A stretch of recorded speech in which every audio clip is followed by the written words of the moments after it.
लगातार राजस्थान को विकास की राह पर आगे चलाने के लिए सीएम भजनलाल शर्मा तूफानी दौरे कर रहे हैं और जिस गति से वो काम कर रहे हैं, जिस गति से वो दौड़ रहे हैं, उसको देखकर लगता है कि राजस्थान की तस्वीर बदलने वाली है आने वाले 5 सालों में। किस तरह की होगी वो तस्वीर और क्या क्या चेंजेस होंगे राजस्थान में भजनलाल शर्मा जी के द्वारा किए गए, करेंगे इन्हीं मुद्दों पर चर्चा इस वीडियो में, इसलिए बने रहेगा आखिर तक हमारे साथ। नमस्कार, मैं हूं चेतना शर्मा और इन मुद्दों पर बातचीत करने के लिए मेरे साथ मौजूद हैं बीजेपी कार्यकर्ता दिनेश पोद्दार जी। सर, आपका बहुत बहुत स्वागत है। धन्यवाद धन्यवाद। सर, मैं ये जानना चाहूंगी कि लगातार सीएम हमारे हैं जो भजनलाल शर्मा जी हैं, वो लगातार दौरे कर रहे हैं। पहले आप देखिए राजस्थान के जल संकट को मिटाने के लिए उन्होंने कितना बढ़िया काम किया है और जिस तरीके से वो मीटिंग्स ले रहे हैं, दौरे कर रहे हैं, और चाहे से वो जल के लिए हो, फिर चाहे से वो जोधपुर का दौरा हो, हाल ही में वो जोधपुर के दौरे पर हैं। आपको क्या लगता है कि सीएम भजनलाल शर्मा कितनी तेज गति से आगे बढ़ रहे हैं राजस्थान के विकास के लिए? देखिए चेतना जी, जिस दिन से भाजपा की सरकार बनी है और भजनलाल जी हमारे मुख्यमंत्री बने हैं, पहले दिन से ही काम जो शुरुआत उन्होंने की है वो बहुत तीव्र गति से, तेज गति से, अपनी स्पीड से काम कर रही है। और सरकार को जो काम करना है उसका पूरा संकल्प पत्र भी हमने पहले से ही तैयार किया हुआ है जी। कि हमको आने वाले 5 सालों में, ये पूरा कार्यकाल में जो रहने वाला है 5 साल में, क्या काम करना है। और उसी की परिणति में माननीय भजनलाल जी हमारे मुख्यमंत्री जी काम कर रहे हैं। तो आपने देखा कि जो पहला साल निकला जी, कार्यकाल का प्रथम वर्ष, आप उसमें देखिए जल को लेकर, स्टार्टिंग में देखिए जल को लेकर कितना काम किया। मान लो सभी जल मंत्रियों के, अभी उदयपुर में देखा आपने, सभी जल मंत्रियों को बुला के एक मीटिंग कॉन्फ्रेंस हुई जी। तो इस तरह से सभी सेक्टर्स में क्या काम करना, क्या नहीं करना, उसकी पूरी रचना तैयार की हुई है, पूरी रूपरेखा बनी हुई है और काम कर रहे हैं।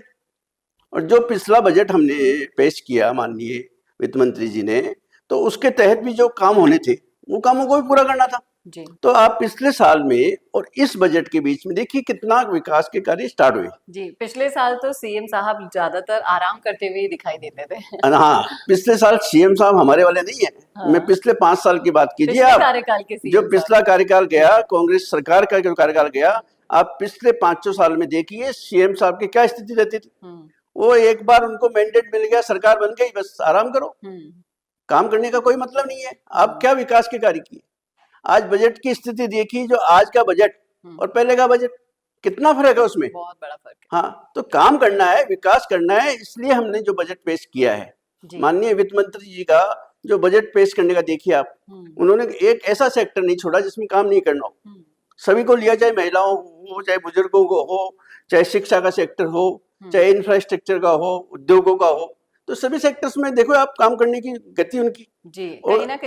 कहीं ना कहीं ये देखिए, जो सीएम भजनलाल जी का जो आप एक्शन मोड देखिए, काम करने का कितना एक्शन, आप बिल्कुल फुल एक्शन में रहते हैं। वो ऐसे सोए हुए नहीं रहते हैं। सुबह चाहे मॉर्निंग वॉक पे भी जाते हैं तो भी आप देखिए कोई ना कोई चर्चा के, आम जन के साथ चर्चा करते हुए रहते हैं। तो उनको हर टाइम विकास की दिखती है कि अपन को जो अपनी योजना बनाई है, अपन ने जो सोचा है वो काम करना है और किस तरह से अपने प्रदेश का विकास करना है, जो योजनाएं अपनों को लागू करनी है, जो योजनाएं लेके आनी है जिससे अपने प्रदेश का विकास हो, ऐसा काम करना है। यही सबसे बड़ा फर्क है पूर्व कार्यकाल में जो कांग्रेस की सरकार थी और अभी जो भजनलाल जी की सरकार है उसमें। पहले वो 4 साल उन्होंने बहुत आराम किया और साल भर जब बचा उसमें उन्होंने जो अफरा तफरी मचाई उसका भुगतान उन्हें करना पड़ा। लेकिन भजनलाल सरकार और खुद हमारे मुख्यमंत्री जी ऐसा नहीं करना चाहते हैं और इसी की तर्ज पर सरकार रिपीट होगी ऐसे दावे भी कर लेते हैं। लेकिन सर, जिस गति से वो काम कर रहे हैं उसको देखते हुए लगातार उनकी सुरक्षा के लिए भी काफी ज्यादा चिंताएं हो रही हैं, लगातार उन्हें जेल से धमकियां मिल रही हैं। तो कहीं ना कहीं आपको क्या लगता है कि ये काम को रोकने के लिए ये धमकियां जो आ रही है वो कहीं विपक्ष का ही षड्यंत्र हो सकता है? बिल्कुल। क्या लगता है आपको? देखिए चेतना जी, जो काम करता है ना उसके ऊपर इस तरह का रोकने की शक्तियां काम करती है। ये तो अपन ने, आप जनरली कोई भी देखो, कोई भी विकास करता है तो कहीं ना कहीं बाधा उत्पन्न करने की लोग कोशिश करते ही करते हैं। ठीक है, जेल से भी धमकियां माननीय सीएम साहब को मिल रही है, तो कोई ऐसी धमकियों से डरने वाले नहीं है हम लोग। हमारे सीएम साहब इतने कमजोर आदमी नहीं है, बहुत मजबूत आदमी जी। उनका दिल बिल्कुल मजबूत है, काम करने की शक्ति है, इच्छा शक्ति है, संगठन के व्यक्ति हैं, संगठन में काम किया है और देश राष्ट्र का जो विकास है, जो राष्ट्र के विकास के लिए प्रदेश का विकास करना हमें बहुत जरूरी है। इस राजस्थान का जो विकास होगा वो माननीय सीएम साहब का जो एक्शन मूड है उसी से होगा। बिल्कुल जो 5 बचे 4 साल हमारे, उनमें भी पूरा विकास जो हमने योजना बनाई उसको करेंगे हम लोग। आप देख लीजिए बजट में जितनी भी अभी आप देखा होगा बजट कितना शानदार है। अरे ये लोग बार बार में कोई ना कोई गतिरोध करते हैं, तो हर अच्छे काम के लिए गतिरोध उत्पन्न करते ही नहीं है। उन्हें मुद्दा ही नहीं मिल रहा, नहीं तो इतनी सी बात पर जो अविनाश गहलोत जी ने दादी कह के संबोधन किया था, इतना सम्मानजनक शब्द बोलने के बावजूद भी वो विधानसभा का घेराव तो कर रहे हैं। ये तो मैं कह रहा हूँ, काम करने वाले के ऊपर संकट आते हैं। भाजपा सरकार को काम करना है, माननीय मुख्यमंत्री जी को काम करना है, माननीय दया कुमारी जी का इतना अच्छा बजट है, उस पर चर्चा को रोकना कहाँ की बात हुई।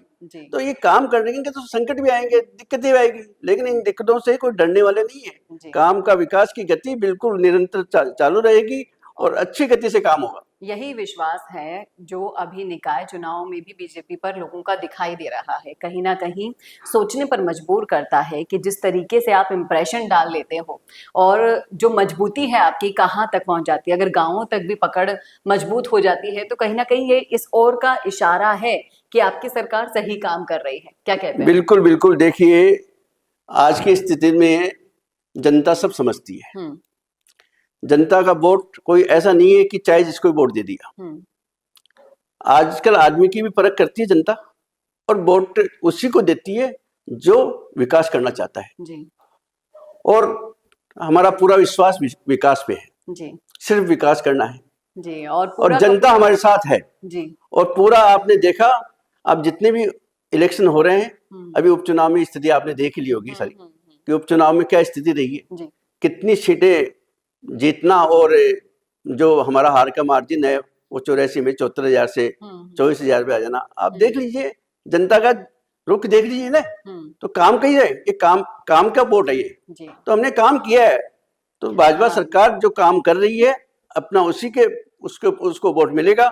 और ये जो आप देख रहे हैं ये 5-5 साल आना जाना, ये अब चलने वाला भी नहीं है, ये निरंतर, ये अब 5 साल बीजेपी 5 साल कांग्रेस का ये सिस्टम खत्म होने वाला है।